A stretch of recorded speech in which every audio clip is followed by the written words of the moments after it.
Hello, everybody. This is Stephen Whitfield with Drilling Contractor, and we are here on the first day of the 2024 Offshore Technology Conference.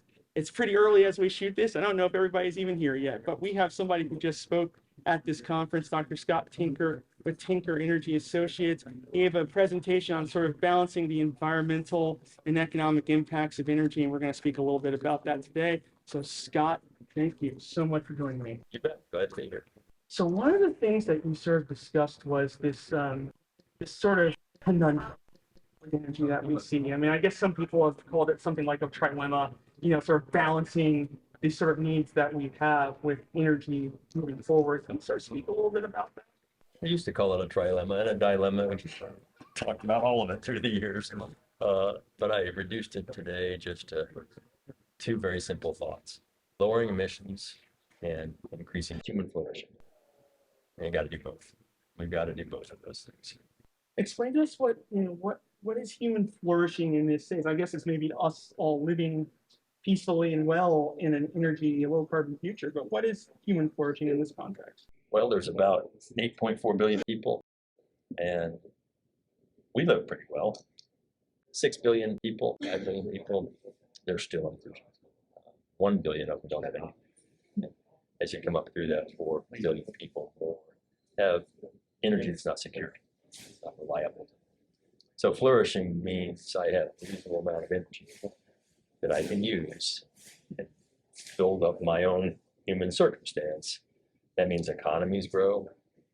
That means schools and hospitals, transportation. That's human flourishing, coming out of poverty and into prosperity.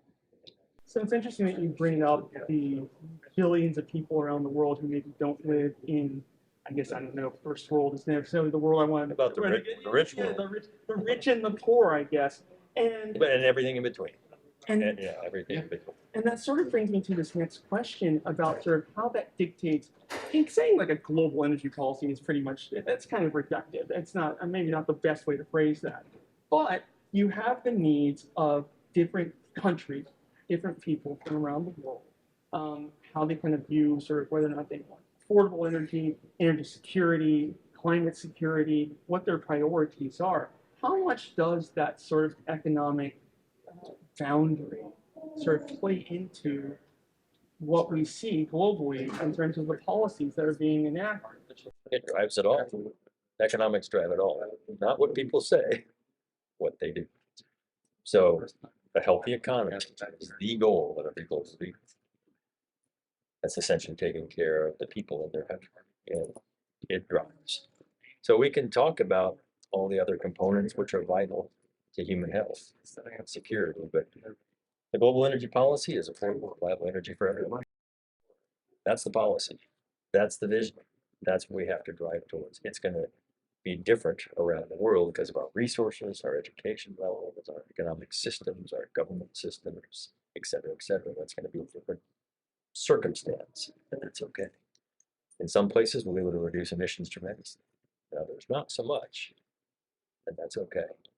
It's that bigger goal of human flourishing that drives.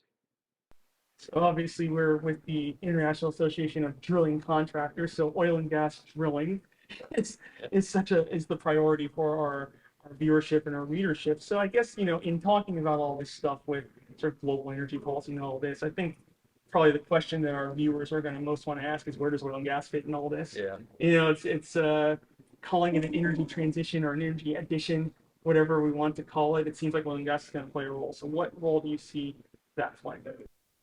Oil and gas was 53% of the energy mix in 1965. It's 52% of the mix today. It's dropped 1%, 60 years. And both of those have gone up tremendously, oil and gas, because that's a percentage. The global demand for energy just continues to increase as we have more people and they begin to industrialize. So oil and gas are fundamental in this. They're absolutely fundamental. It's hard to replace the derivatives of oil, gasoline, diesel, jet fuels for transportation. That's why we haven't done it. They're very dense. They get us places. I'm going to drive home in a car with gasoline. I can drive 500 miles on a tank of gas. That's hard to change and replace them. Natural gas, most versatile fuel out there. We use it in residential and commercial and industrial heating and cooling. We put it in vehicles directly as compressed natural gas. We split the methane molecule CH4 to make hydrogen for other kinds of fuels and industrial uses. We burn it to make electricity directly. It's the most versatile fuel in the world. And we have to have those molecules that make ammonia for fertilizers, for agriculture, and plastics. I can keep going. So these molecules are not going away. We need them for human flourishing, but we've got to continue to clean up the processes by which we gather it, refine it, burn it, and also we have to continue to make sure we're releasing fewer molecules in the atmosphere. The byproducts of that are carbon dioxide, methane, most of those gases. Reduce those, lower them. Well, obviously that's going to be the challenge, isn't it? As we move forward. Well, Dr. Tinker, thank you so much for taking the time. I know you've got your TED Talks, you've got your TV show on public television, so we appreciate you taking the time to speak with us on our little website video here. We really appreciate it. Keep up the good work. And thank you for visiting Drilling Contractor.